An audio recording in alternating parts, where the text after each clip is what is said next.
जय श्री राधे, हरे कृष्ण। आप सभी का दिन शुभ हो। प्रिय भक्तजनों, आज दिनांक है 17 अप्रैल और दिन है शुक्रवार और आज है वैशाख मास की अमावस्या तिथि, जो कि आज शाम 5:21 तक रहेगी। इसके बाद में प्रतिपदा तिथि प्रारंभ होगी और आज ब्रह्म मुहूर्त सुबह 4:31 से 5:19 तक रहेगा। सूर्योदय होगा सुबह 6:08 पर, सूर्यास्त होगा शाम 6:44 पर। राहु काल सुबह 10:30 से दोपहर 12 बजे तक रहेगा। आज अमावस्या की कथा भी हमारे चैनल पर सुनाई गई है, आप चाहें तो सुन सकते हैं। आज आप सुनेंगे वैशाख मास महात्म्य का 16वां अध्याय।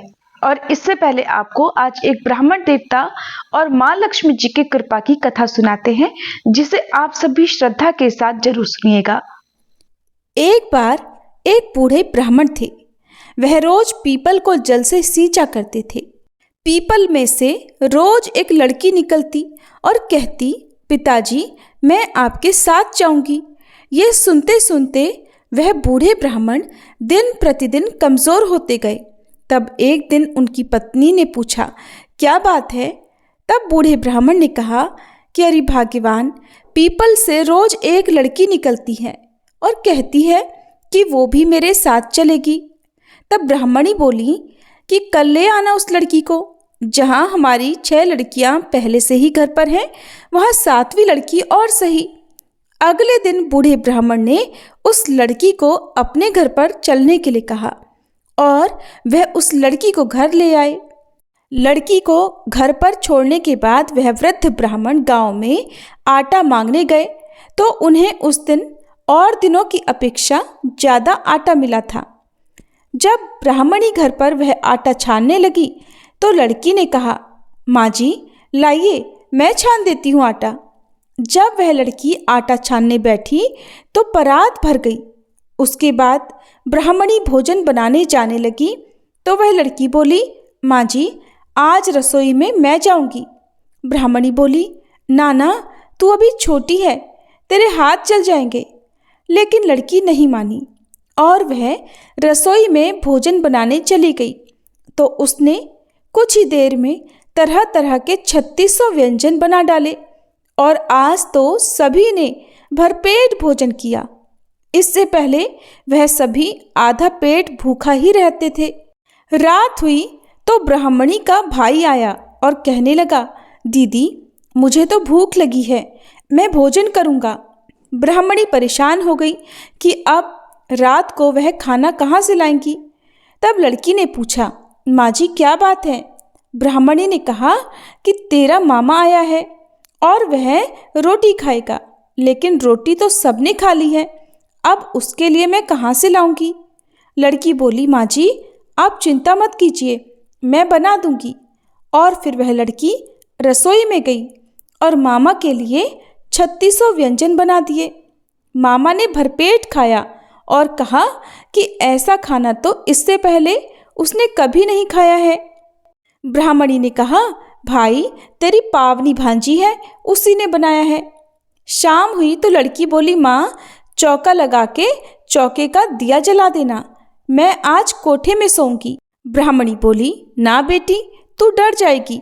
लेकिन वह लड़की बोली, ना माँ जी मैं बिल्कुल भी नहीं डरूंगी, मैं तो अंदर कोठे में ही सोऊंगी। और वह जाकर अंदर कोठे में सो गई। आधी रात को वह लड़की उठी और चारों ओर आंख घुमा कर देखा तो चारों ओर धन ही धन हो गया। इसके बाद वह लड़की बाहर जाने लगी तो वह वृद्ध ब्राह्मण आंगन में सो रहे थे। उन्होंने देखा तो पूछा, अरे बेटी तू कहाँ चली? लड़की बोली, बाबा जी मैं तो दरिद्रता दूर करने आई थी, अगर तुम्हें दूर करवानी है तो करवा लो। फिर उस लड़की ने आंगन में भी चारों ओर आंख घुमाकर देखा तो चारों ओर धन के भंडार भर गए। सुबह सवेरे जब सब उठे तो लड़की को ना पाकर सब उसे ढूंढने लगे कि पावनी बेटी कहाँ चली गई। वृद्ध ब्राह्मण ने कहा कि वो तो लक्ष्मी माता थी, जो हम सब की दरिद्रता भी दूर कर गई हैं। हे लक्ष्मी माता, जैसे आपने उन वृद्ध ब्राह्मण की दरिद्रता दूर की, वैसे ही सबकी करना। कहानी को कहते सुनते हुंकारा भरते सबकी करना। प्रेम से बोलो लक्ष्मी माता की जय। वैशाख मास ये वो दिव्य समय है जब स्वयं भगवान विष्णु की कृपा पृथ्वी पर विशेष रूप से बरसती है। शास्त्रों में कहा गया है कि इस पूरे महीने किया गया जप, तप, स्नान, दान और स्तोत्र पाठ कई गुना फल देता है। लेकिन इन सभी में एक विशेष साधना है, प्रतिदिन पाप प्रशमन या पाप नाशन स्तोत्र का श्रवण। भक्तों, हम सभी जाने अनजाने में अनेकों पाप कर बैठते हैं, विचारों से, वाणी से या कर्मों से, और ये पाप हमारे जीवन में दुख, बाधाएं और अशांति का कारण बनते हैं। ऐसे में वैशाख मास में प्रतिदिन पाप नाशन स्तोत्र सुनना मानो आत्मा को शुद्ध करने का एक दिव्य उपाय है। कहा जाता है कि जो व्यक्ति इस पवित्र महीने में श्रद्धा के साथ इस स्तोत्र को सुनता है, उसके संचित पाप धीरे धीरे नष्ट होने लगते हैं, उसका मन शुद्ध होता है और उसके जीवन में सकारात्मक ऊर्जा का संचार होता है। इतना ही नहीं, उस पर भगवान श्री हरि की विशेष कृपा भी बनी रहती है। तो आइए भक्तजनों, इस वैशाख मास में एक संकल्प लें, प्रतिदिन पाप नाशन स्तोत्र सुनने का, ताकि हमारा जीवन पवित्र बने, मन शांत हो और भगवान की भक्ति में हमारा मन और अधिक स्थिर हो जाए। महर्षि वेद व्यास जी द्वारा रचित 18 पुराणों में से एक अग्नि पुराण में अग्निदेव द्वारा महर्षि वशिष्ठ को दिए गए विभिन्न उपदेश हैं और इसी के अंतर्गत इस समस्त पाप नाशक स्तोत्र के बारे में महात्मा पुष्कर कहते हैं कि मनुष्य चित्त की मलिनतावश चोरी, हत्या, पर स्त्री गमन आदि तरह तरह के पाप करता है, पर जब चित्त कुछ शुद्ध होता है तब उसे इन पापों से मुक्ति की इच्छा होती है। उस समय भगवान नारायण की दिव्य स्तुति करने से समस्त पापों का प्रायश्चित पूर्ण हो जाता है। इसलिए इस दिव्य स्तोत्र का नाम समस्त पाप नाशक स्तोत्र है। महात्मा पुष्कर कहते हैं, सर्वव्यापी श्री विष्णु को सदा नमस्कार है, श्री हरि विष्णु को नमस्कार है। मैं अपने चित्त में स्थित सर्वव्यापी अहंकार शून्य श्री हरि को नमस्कार करता हूँ। मैं अपने मानस में विराजमान अव्यक्त, अनंत और अपराजित परमेश्वर को नमस्कार करता हूँ। सबके पूजनीय, जन्म और मरण से रहित, प्रभावशाली श्री विष्णु को नमस्कार है। श्री विष्णु मेरे चित्त में निवास करते हैं। श्री विष्णु मेरी बुद्धि में विराजमान है। श्री विष्णु मेरे अहंकार में प्रतिष्ठित हैं और श्री विष्णु मुझ में भी स्थित हैं। वे श्री विष्णु ही चराचर प्राणियों के कर्मों के रूप में स्थित हैं। उनके चिंतन से मेरे पाप का विनाश हो। जो ध्यान करने पर पापों का हरण करते हैं और भावना करने से स्वप्न में दर्शन देते हैं। इंद्र के अनुज शरणागतों का दुख दूर करने वाले उन पापापहारी श्री विष्णु को मैं नमस्कार करता हूँ। मैं इस निराधार जगत में अज्ञानांधकार में डूबते हुए को हाथ का सहारा देने वाले परात्पर स्वरूप श्री विष्णु के सम्मुख प्रणत होता हूँ। सर्वेश्वर प्रभु, कमल नयन परमात्मन, ऋषिकेश, आपको नमस्कार है। इंद्रियों के स्वामी श्री विष्णु, आपको नमस्कार है। हे नरसिंह, अनंत स्वरूप गोविंद, समस्त भूत प्राणियों की सृष्टि करने वाले केशव, मेरे द्वारा जो दुर्वचन कहा गया हो अथवा पाप पूर्ण चिंतन किया गया हो, मेरे उस पाप का प्रशमन कीजिए, आपको नमस्कार है। केशव, अपने मन के वश में होकर मैंने जो न करने योग्य अत्यंत उग्र पाप पूर्ण चिंतन किया है, उसे शांत कीजिए। परमार्थ परायण ब्राह्मण प्रिय गोविंद, अपनी मर्यादा से कभी च्युत न होने वाले जगन्नाथ, जगत का भरण पोषण करने वाले देवेश्वर, मेरे पाप का विनाश कीजिए। मैंने मध्याह्न, अपराह्न, सायंकाल एवं रात्रि के समय जानते हुए अथवा अनजाने शरीर, मन एवं वाणी के द्वारा जो पाप किया हो, पुंडरीकाक्ष, ऋषिकेश, माधव, आपके इन 3 नामों के उच्चारण से मेरे वे सब पाप क्षीण हो जाएं। हे कमल नयन लक्ष्मीपते, इंद्रियों के स्वामी माधव, आज आप मेरे शरीर एवं वाणी के द्वारा किए हुए पापों का हनन कीजिए।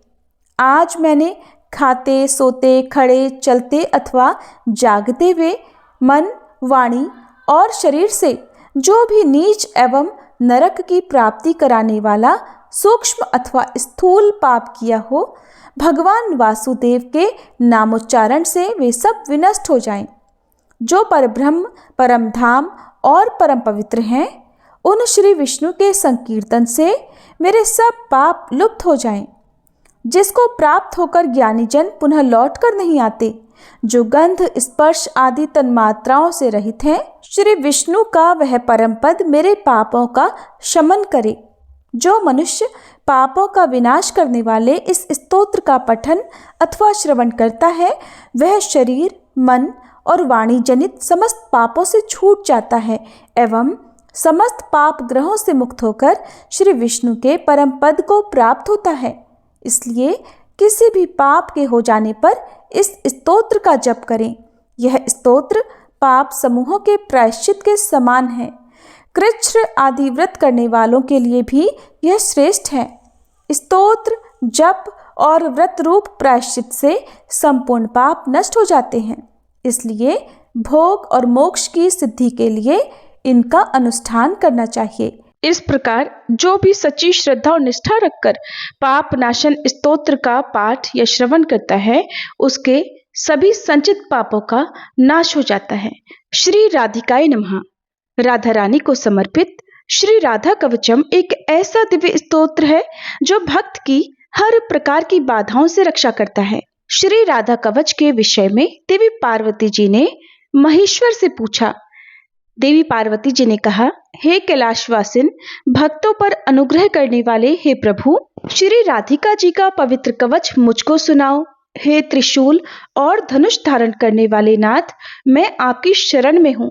यदि मुझ पर आपकी कृपा हो तो दुख के भय से आप मेरी रक्षा कीजिए।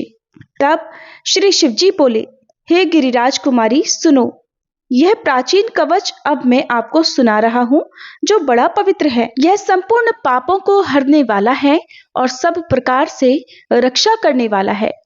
सुख, भोग और मोक्ष का साधन एवं श्री श्याम सुंदर की भक्ति को देने वाला है।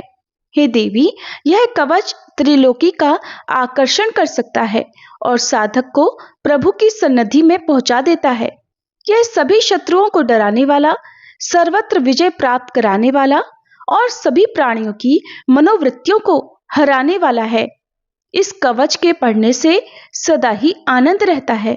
सालोक्य, सृष्टि, सामीप्य, सायुज्य चारों ही प्रकार की मुक्ति प्राप्त हो जाती है एवं अनेकों राजसूय और अश्वमेध यज्ञ का फल प्राप्त होता है। इस कवच के बिना यदि कोई केवल श्री राधा मंत्र को ही जपे तो उसे उसका फल नहीं मिलता और पद पद पर विघ्न बाधाएं उपस्थित होने लगती हैं। श्री राधा कवच का मैं अर्थात महादेव ऋषि हूँ। अनुष्टुप छंद हैं, श्री राधा देवता हैं, रांग बीज और रांग ही कीलक हैं। धर्म, अर्थ, काम और मोक्ष, इन सब में ही इसका विनियोग किया जाता है। श्री राधा जी मेरे मस्तक और ललाट की रक्षा करें। श्रीमती दोनों नेत्रों की और गोपेंद्र नंदिनी दोनों कानों की रक्षा करें और श्री हरिप्रिया जी नासिका की और शशि शोभना जी दोनों भ्रकुटियों की रक्षा करें। श्री कृपा देवी ऊपर के होठ की और गोपिका जी नीचे के होठ की रक्षा करें। ऊपर के दांतों की श्री वृषभानु सुता और ठोड़ी की श्री गोप नंदिनी जी रक्षा करें। कपोलों की चंद्रावली जी रक्षा करें और श्री कृष्ण प्रिया जी जिह्वा की रक्षा करें। श्री हरि प्रिया कंठ की और विजया जी हृदय की रक्षा करें। चंद्रवदना दोनों भुजाओं की, सुवलवसा पेट की, योगानवता कमर की और सौभद्रिका दोनों पैरों की रक्षा करें। चंद्रमुखी नखों की, गोपा वल्लभा टखनों की, जया घुटनों की और गोपी सभी ओर से मेरी रक्षा करें। शुभ प्रदा पीठ की, पेट की, श्रीकांत वल्लभा जानू अर्थात घुटनों की, जया और हरिणी मेरी सभी ओर से रक्षा करें। वाणी वचनों की रक्षा करें। धनेश्वरी खजाने की, कृष्ण रता पूर्व दिशा की और कृष्ण प्राणा पश्चिम दिशा की रक्षा करें। उत्तर दिशा की हरिता, दक्षिण दिशा के वृषभानुजा, रात्रि में चंद्रावली और शवेदित मेखला दिन में रक्षा करें। मध्याह्न में सौभाग्यदा, सायं में काम रूपिणी, प्रातः काल में रुद्री तथा रात्रि के अवसान होने पर गोपिनी हमारी रक्षा करे। संगम में हेतुदा, दिन वृद्धि के अवसर में केतुमाला, अपराह्न में हमें शेषा और संपूर्ण संध्यों में शमिता रक्षा करे। उपभोग के समय योगिनी, रति प्रदा रति के समय, योग के समय में रत्नावली और कामेशी एवं कौतुकी नित्य प्रति मेरी रक्षा करे। कृष्ण मानसा श्री राधिका जी सदा सर्वदा सब कार्यों में मेरी रक्षा करे। जिन स्थलों के नामों की चर्चा नहीं की गई है उन सब की श्री ललिता जी रक्षा करे। महेश्वर कहते हैं, हे देवी, यह अद्भुत कवच हमने तुम्हें सुना दिया। इसका नाम है सर्व रक्षा कारक। यदि इसे कोई प्रातः, मध्याह्न या सायंकाल पढ़ता है तो इससे बड़ी भारी रक्षा हो जाती है। श्री राधा कवच के पढ़ने से उस साधक के मन में जैसी कामना हो वैसे ही सिद्धि हो जाती है। राजद्वार, सभा संग्राम और शत्रुओं द्वारा पहुंचाए हुए संकट के समय, प्राण और धन विनिष्ट होने के समय यदि मनुष्य यत्न से इसका पाठ करे तो हे देवी, उनका कार्य सिद्ध हो जाता है और उसको कहीं भी भय नहीं रहता। और तो और उसने सचमुच श्री राधिका जी की आराधना कर ली। गंगा स्नान और भगवान के नाम से जो फल प्राप्त होता है, निस्संदेह वह फल इस कवच के पढ़ने वाले को मिल जाता है। हल्दी, गोरोचन, चंदन से भोजपत्र पर इस कवच को लिखकर जो कोई मस्तक, भुजा और कंठ में बांध ले, हे देवी, वह हरि के समान हो जाता है। ब्रह्मा जी इस कवच के प्रसाद से ही सृष्टि रचते हैं, श्री विष्णु पालन करते हैं और मैं अर्थात शंकर इसी कवच के प्रसाद से ही सृष्टि का संहार करता हूँ। यह कवच विशुद्ध वैष्णव को देना चाहिए जिनमें वैराग्य आदि गुण हो, जिसकी बुद्धि व्यग्र ना हो, नहीं तो अनाधिकारी को देने वाला स्वयं नष्ट हो जाता है। इसमें किसी प्रकार का संदेह नहीं करना चाहिए।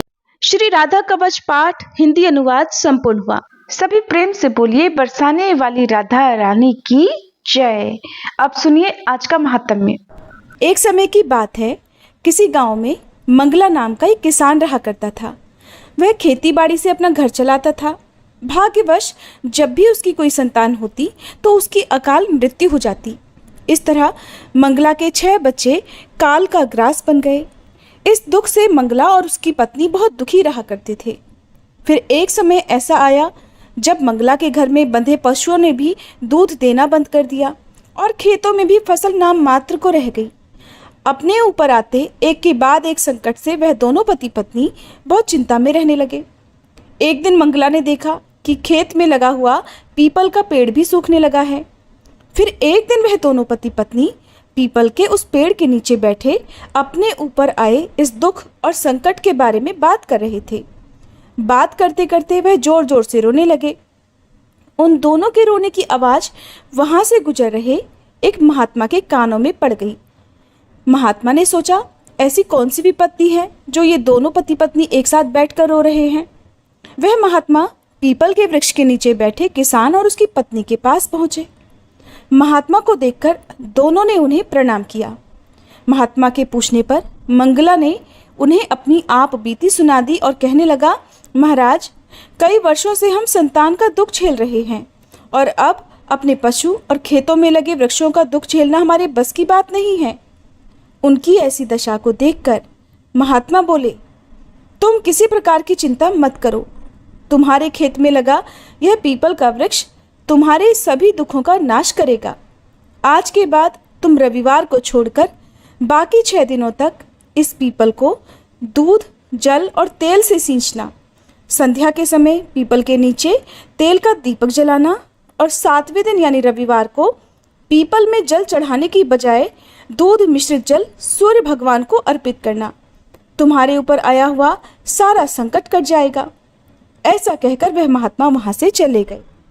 फिर मंगला ने महात्मा के कहे अनुसार अगले दिन से ही अपने खेत में लगे पीपल के वृक्ष को सींचना शुरू कर दिया और शाम के समय वह पीपल के वृक्ष के नीचे तेल का दीपक भी जलाने लगा।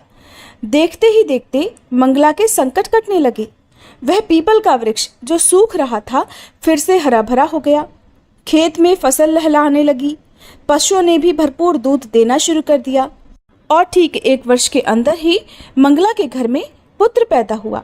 अब दोनों पति पत्नी बड़ी खुशी के साथ अपने पुत्र के साथ रहने लगे। उनके घर की दरिद्रता दूर हो गई। पीपल सींचने के कारण अब उनके घर में संतानों की अकाल मृत्यु नहीं होती थी। एक दिन मंगला को फिर से उन महात्मा के दर्शन हुए। मंगला और उसकी पत्नी ने पुत्र सहित महात्मा को प्रणाम किया और कहा, हे प्रभु, आपके आशीर्वाद से ही हमें संतान सहित सभी सुख प्राप्त हुए हैं।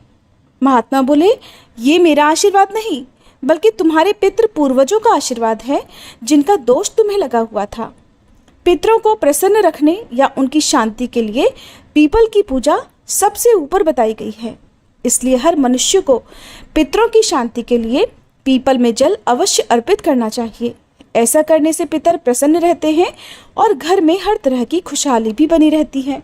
हे पीपल देव, जैसे आपने मंगला के कष्ट दूर किए, वैसे ही इस कथा को सुनने और सुनाने वाले, हुंकारा भरने वाले सब पर बनाए रखना। सबको सुख शांति और समृद्धि देना। अब सुनिए पीपल सींचने की दूसरी कहानी। किसी गांव में एक गुजरी रहा करती थी। उसने एक दिन अपनी बहू से कहा कि बहू, जा तू ये दूध और दही बेचा। वह दूध दही बेचने गई तो रास्ते में उसने देखा कि बहुत सारी औरतें पीपल सींचने के लिए आई हुई हैं। वह उन्हें देखकर वहीं पर बैठ गई और तब उसने उन औरतों से पूछा कि आप ये सब क्या कर रही हैं। औरतों ने जवाब दिया कि हम पीपल महादेव की पथवारी सींच रहे हैं। उसने फिर पूछा कि इसको करने से क्या लाभ होता है। औरतों ने जवाब दिया कि ऐसा करने से अन्न और धन की प्राप्ति होती है। अगर किसी का पति वर्षों से बिछड़ा हुआ है तो वह भी मिल जाता है और पितरों का आशीर्वाद भी प्राप्त होता है। उनकी बातें सुनकर वह गुजरी बोली कि तुम तो पानी से सींच रही हो, मैं तो दूध दही से सींचूंगी। अब वह गुजरी हर रोज वहां आती और सारे दूध दही से पीपल की पथवारी को सींच जाती। उसकी सास उससे हर रोज पैसों के बारे में पूछती तो बहू कह देती, माँ जी, ये महीना ख़त्म होने दो, तब मैं सारे पैसे लाकर दे दूंगी। महीना ख़त्म होने पर पूर्णिमा तिथि आई तो वह गुजरी पीपल की पथवारी के पास धरना देकर बैठ गई। पीपल ने उससे पूछा, तू यहाँ क्यों बैठी है? बहू ने कहा, मेरी सास दूध दही के पैसे मांगेगी। पीपल ने कहा, लेकिन मेरे पास तो पैसे नहीं हैं। ये भाटे, डंडे, पत्ते और पान पड़े हैं, ये सब ले जा और गुल्लक में रख देना। घर पहुंचने पर सास ने बहू से पूछा कि आज पैसे लाई है या नहीं। बहू कहने लगी, माँ जी, मैंने गुल्लक में पैसे रख दिए हैं।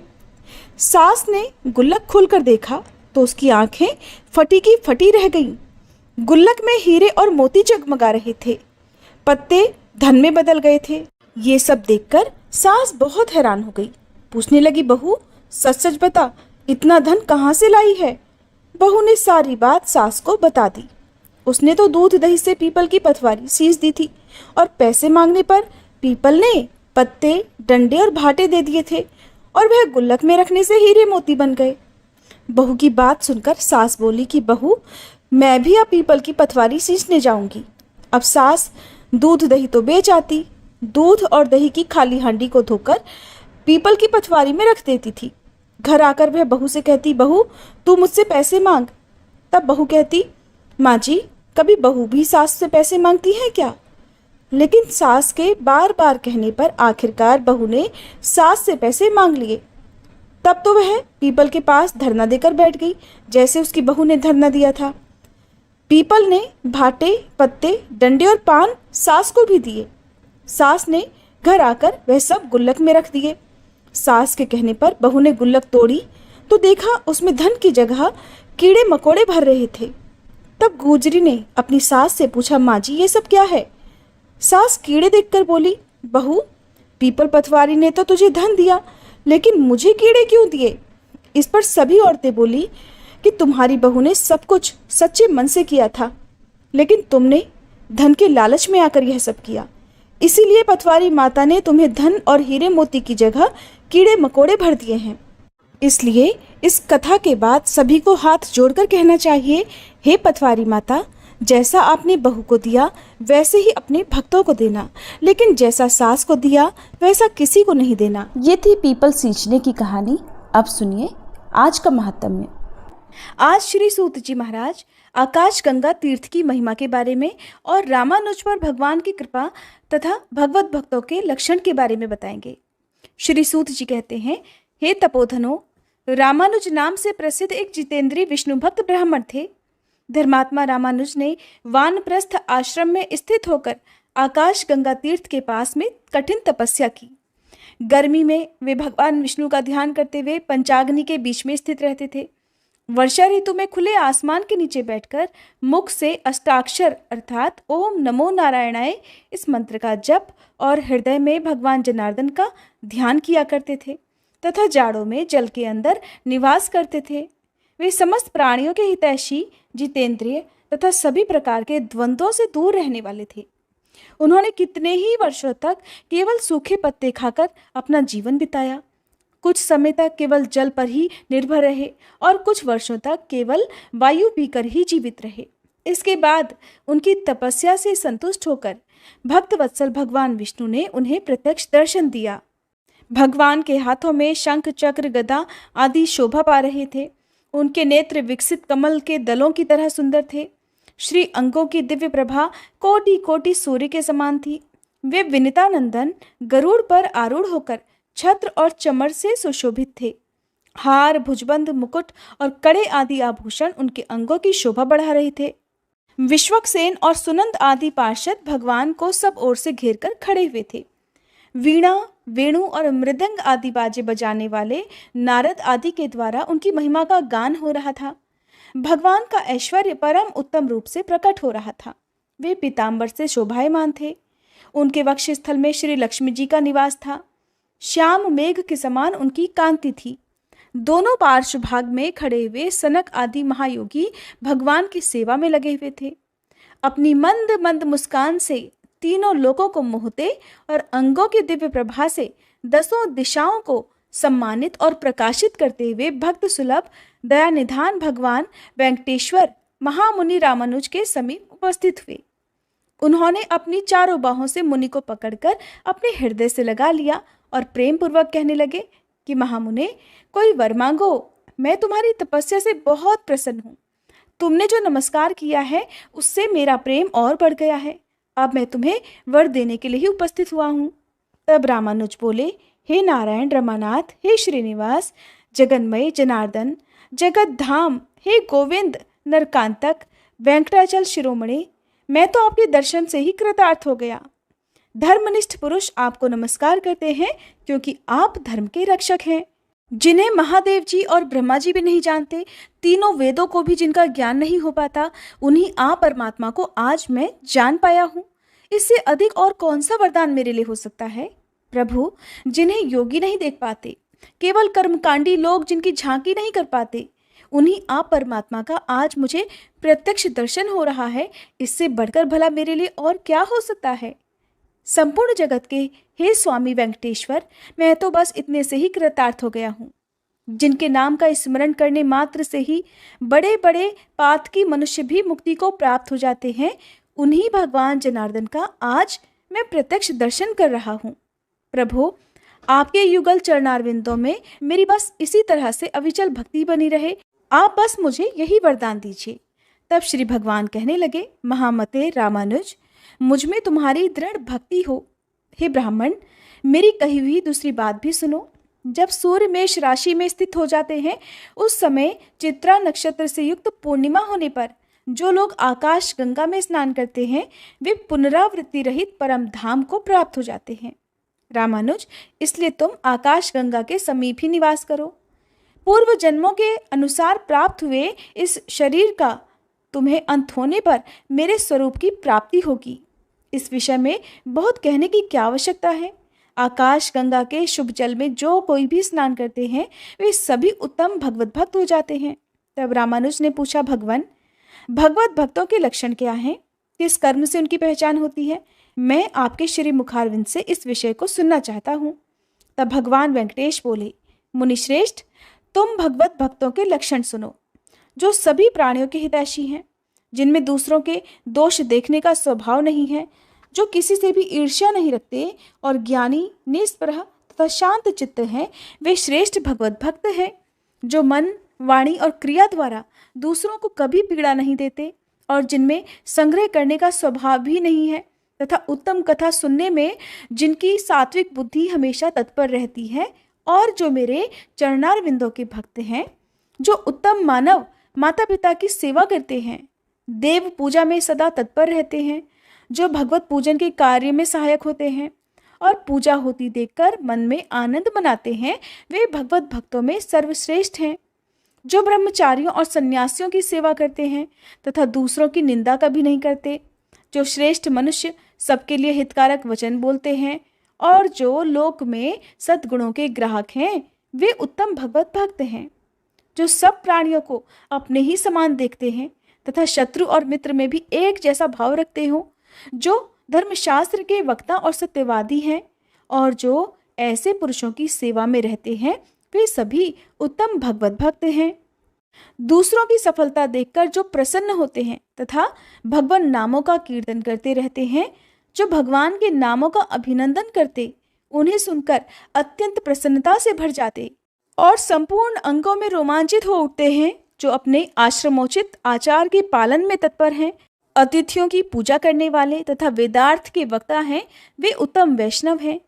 जो अपने पढ़े हुए शास्त्रों को दूसरों के लिए बतलाते हैं और जो सभी और केवल गुणों को ही ग्रहण करने वाले हैं, जो एकादशी का व्रत करते, मेरे लिए सत्कर्मों का अनुष्ठान करते रहते, मुझ में मन लगाते, मेरा भजन करते, मेरे भजन के लिए सदा लालयित रहते और सदा मेरे नामों के स्मरण में तत्पर रहते हैं, वे उत्तम भगवत भक्त हैं। सद्गुणों की ओर जिनकी स्वाभाविक प्रवृत्ति है, वे सभी श्रेष्ठ भक्त हैं। ऐसा कहकर भगवान वेंकटेश मौन हो गए। अब ऋषियों ने पूछा, हे सूत जी महाराज, दान किसको देना चाहिए और दान का समय कौन सा है? कृपा पूर्वक आप ये भी बताइए। तब श्री सूत जी कहने लगे, हे ब्राह्मणों, नपुंसक, पुत्रहीन, पाखंडी, वेद वेत्ताओं तथा ब्राह्मणों से द्वेष रखने वाले और अपने वर्णाश्रमोचित कर्म का त्याग करने वाले पुरुष को दिया हुआ दान निष्फल होता है। जो पराई स्त्रियों में आसक्त है, दूसरों के धन का जिसके मन में बड़ा लोभ है और जो गीत गाने वाला है, ऐसे ब्राह्मण को दिया हुआ दान निष्फल माना जाता है। जिसके मन में दोष दर्शन का भाव है, जो कृतघ्न और मायावी है, जिसमें ज्ञान का भाव है, जो सदा भीख मांगने वाला है, हिंसक है, जो नाम वेद और स्मृति बेचता है, धर्म का व्यापार करता है और दूसरों को सताना ही जिसका स्वभाव बन गया है, ऐसे ब्राह्मण को दिया हुआ दान भी निष्फल होता है।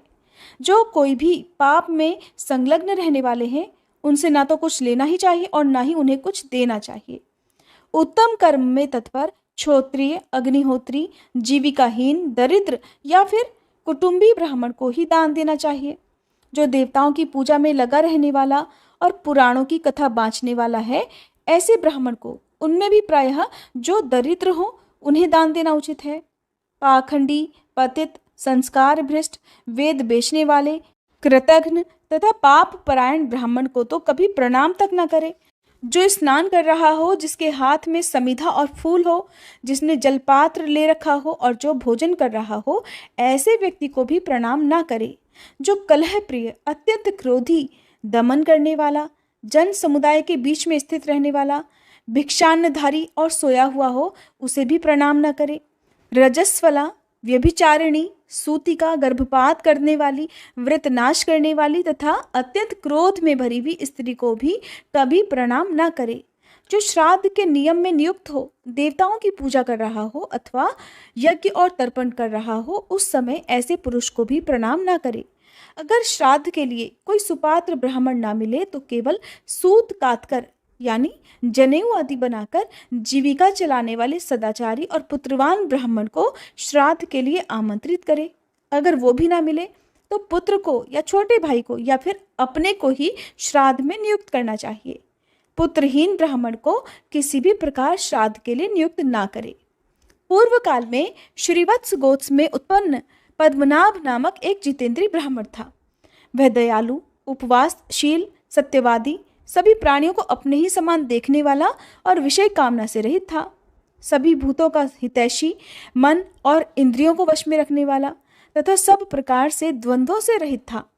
कितने ही वर्ष तक वह सूखे पत्ते चबाकर रहा, कुछ समय तक जल पीकर रहा और कुछ वर्ष तक उसने केवल वायु का सेवन किया। इस प्रकार महामुनि पद्मनाभ ने 12 वर्षों तक कठिन तपस्या की। इसके बाद भगवान लक्ष्मीपति ने पद्मनाभ की तपस्या से संतुष्ट होकर उन्हें प्रत्यक्ष दर्शन दिया। उन्हें देखकर पद्मनाभ मुनि ने उनकी स्तुति की। चक्र तीर्थ निवासी पद्मनाभ मुनि के द्वारा स्तुति किए जाने पर परम ऐश्वर्यशाली विश्वरूप दयानिधान वेंकटनाथ भगवान श्रीनिवास जी बहुत संतुष्ट हुए और बोले, महाभाग, तुम मेरे चरणार बिंदों के पूजक हो। हे ब्राह्मण, इस चक्र तीर्थ तट पर मेरी पूजा करते हुए तुम एक कल्प निवास करो। ऐसा कहकर भगवान वहीं अंतर्ध्यान हो गए। तब से परम बुद्धिमान पद्मनाभ मुनि चक्र तीर्थ के किनारे ही निवास करने लगे। कुछ समय के बाद वहां एक भयंकर राक्षस आया। वह क्रूर भूख से पीड़ित होकर नारायण परायण पद्मनाभ मुनि को अपना भोजन बनाना चाहता था। उसने बड़ी तेजी से ब्राह्मण को पकड़ लिया।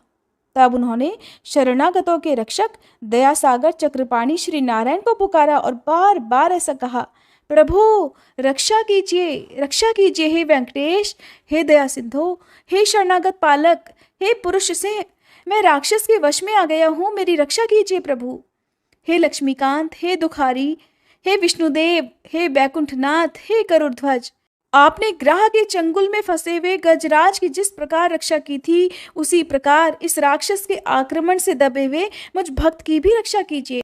हे दामोदर, हे जगन्नाथ, हे हिरण्यकश्यपु दैत्य का मर्दन करने वाले नरसिंह, प्रहलाद जी की तरह मैं भी राक्षस के द्वारा अत्यंत पीड़ित हूँ, इसलिए उन्हीं के समान आप मेरी भी रक्षा कीजिए। प्रभु रक्षा कीजिए।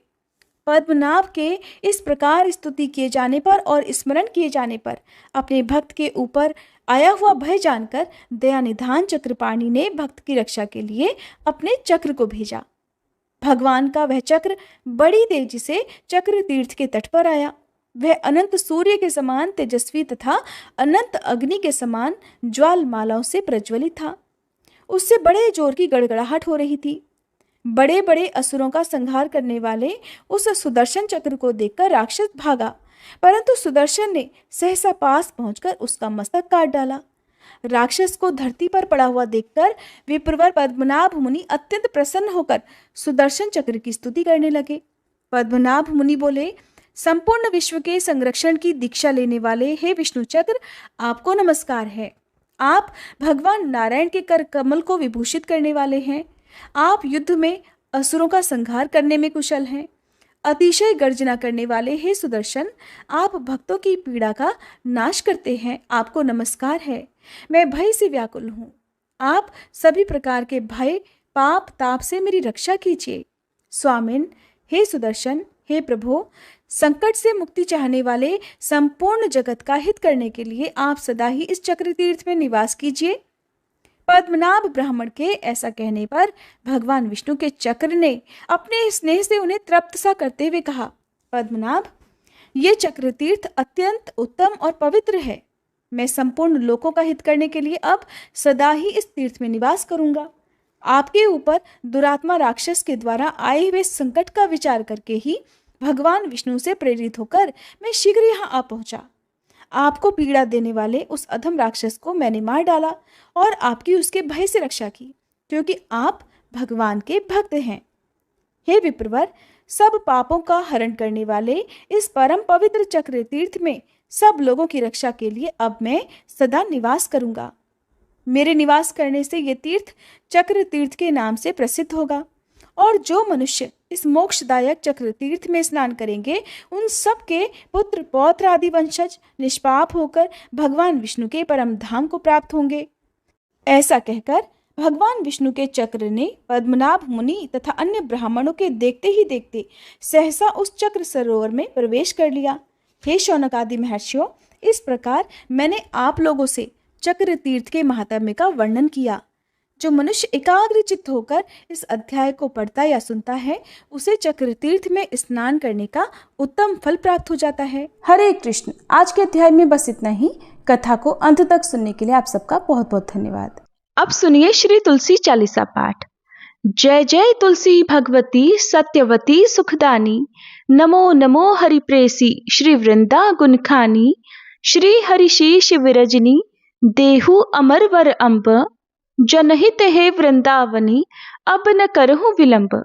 धन्य धन्य श्री तुलसी माता, महिमा अगम सदा श्रुति गाता।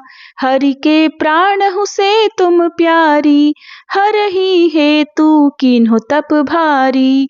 जब प्रसन्न है दर्शन दीन्हो, तब कर जोरी विनय उस कीन्हो। हे भगवंत कंत मम होहु, दीन जानि जनि छाड़हु छोहु।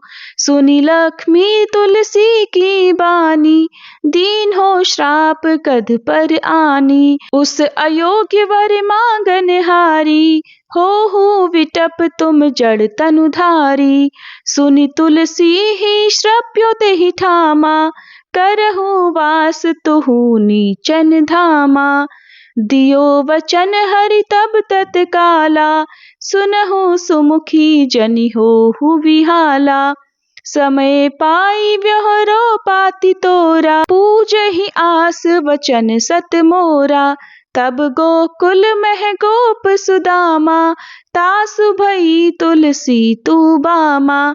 कृष्ण रास लीला के माही, राधे शक्य प्रेम लखि नाही। दियो श्राप तुलसी तत्काला, नरलोकहि तुम जन्महु बाला। यो गोप वह दानव राजा, शंख चूर्ण नामक शिर ताजा। तुलसी भई तासु की नारी, परम सती गुण रूप अगारी। अस द्वै कल्प बीत जब गयऊ, कल्प तृतीय जन्म तब भयऊ। वृंदा नाम भयो तुलसी को, असुर जलंधर नाम पति को। कर अति द्वंद अतुल बल धामा, कीन्हा शंकर से संग्रामा। जब निज सैन्य सहित शिव हारे, मरहि न तब हर हर ही पुकारे। पतिव्रता वृंदा थी नारी, को न सके पति संहारी। तब जलंधर ही वेश बनाई, वृंदा ढिग हरि पहुँच्यो जाई। शिव हित लही करि कपट प्रसंगा, कियो सतित्व धर्म तो ही भंगा। भयो जलंधर कर संगहारा, सुनी उर शोक अपारा।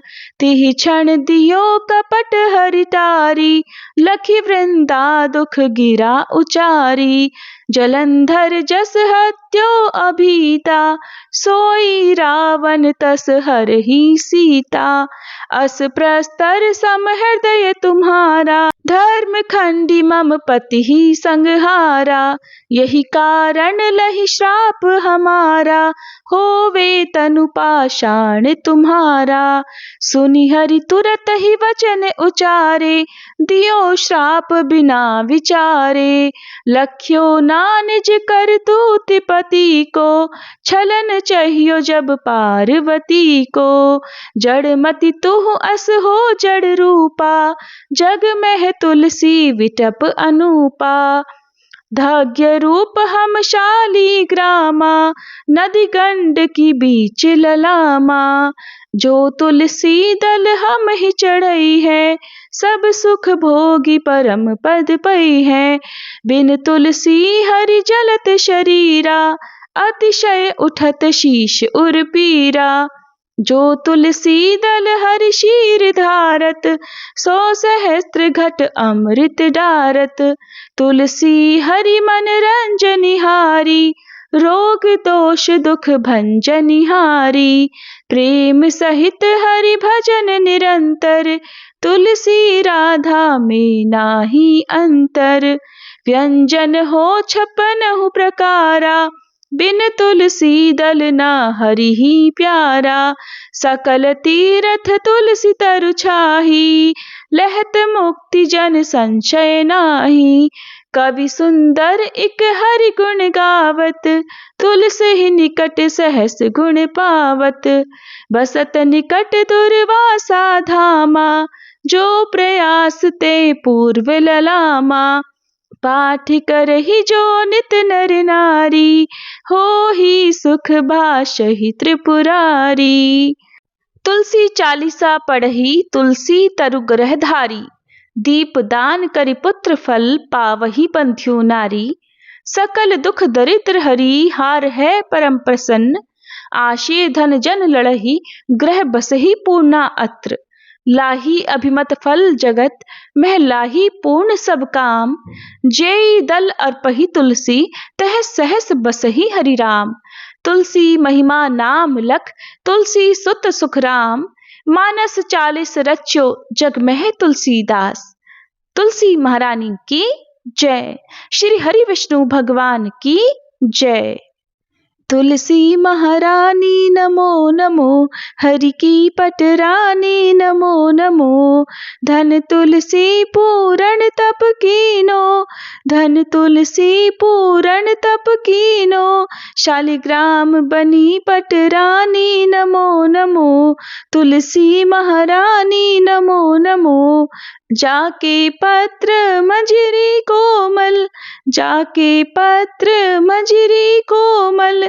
श्रीपति कमल चरण लपटानी नमो नमो, तुलसी महारानी नमो नमो। धूप दीप नैवेद्य आरती, धूप दीप नैवेद्य आरती। पुष्पन की वर्षा वर्षानी नमो नमो, तुलसी महारानी नमो नमो। 56 भोग 3600 व्यंजन, 56 भोग 3600 व्यंजन। बिन तुलसी हरि एक न मानी नमो नमो, बिन तुलसी हरि एक न मानी नमो नमो। तुलसी महारानी नमो नमो। सभी सखी मैया तेरो यश गावे, सभी सखी मैया तेरो यश गावे। भक्ति दान दीजे महारानी नमो नमो, तुलसी महारानी नमो नमो। हरि की पटरानी नमो नमो, तुलसी महारानी नमो नमो। तुलसी मैया की जय।